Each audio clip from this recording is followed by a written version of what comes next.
बात करते हैं बिहार विधानसभा चुनाव और महागठबंधन की, जिसके अंदर सब कुछ ठीक नहीं दिख रहा है दोस्त। 2025 के बिहार विधानसभा चुनाव से पहले ही सीट बंटवारे को लेकर इतनी हलचल तेज हो गई है और इस गर्मा गर्म बहस में एक और एंट्री हुई है भाकपा माले की। जी हाँ, भाकपा माले के महासचिव दीपांकर भट्टाचार्य ने सीधे सीधे कांग्रेस को बड़ी नसीहत दे डाली है। उन्होंने साफ कहा है कि कांग्रेस अगर अपनी क्षमता से ज़्यादा सीटों की मांग करती है तो उसके लिए ही नुकसान है। क्यों? क्योंकि उन्होंने 2020 के चुनाव का उदाहरण दिया, जब कांग्रेस ने बिहार विधानसभा चुनाव 2020 में 70 सीटों पर चुनाव लड़ा था और जीती बस 19 सीटों पर थी।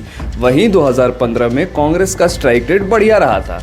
40 सीटों पर चुनाव लड़कर 27 सीटों पर जीतकर बेहतर प्रदर्शन किया था कांग्रेस ने। दीपांकर भट्टाचार्य का मानना है कि कम सीटों पर लड़कर अगर बेहतर प्रदर्शन किया जाए तो ये पूरे महागठबंधन के लिए फायदेमंद होगा। देखिए, ये सलाह भी एकदम ऐसे समय में आई है जब बिहार में कांग्रेस अपनी खोई हुई जमीन वापस पाने की कोशिश कर रही है। पिछले चुनाव में खराब प्रदर्शन के बाद कांग्रेस को भी अपनी रणनीति पर फिर से विचार तो करना पड़ रहा है, ये सब कोई जानता है। लेकिन ये सिर्फ सीटों के बंटवारे का मामला नहीं है। भाकपा माले ने बिहार में दलितों और अति पिछड़ों पर हो रहे हमलों को लेकर भी सरकार की आलोचना की है। जो हाल में जो सरकार है बिहार में, उसकी आलोचना की है। उन्होंने कहा है कि राज्य में सामंती ताकतें और भूमि माफिया लगातार कमजोर वर्गों को निशाना बना रहे हैं और ये हमले अब इतने बढ़ गए हैं कि जेल के अंदर भी विचाराधीन कैदियों की हत्या हो रही है।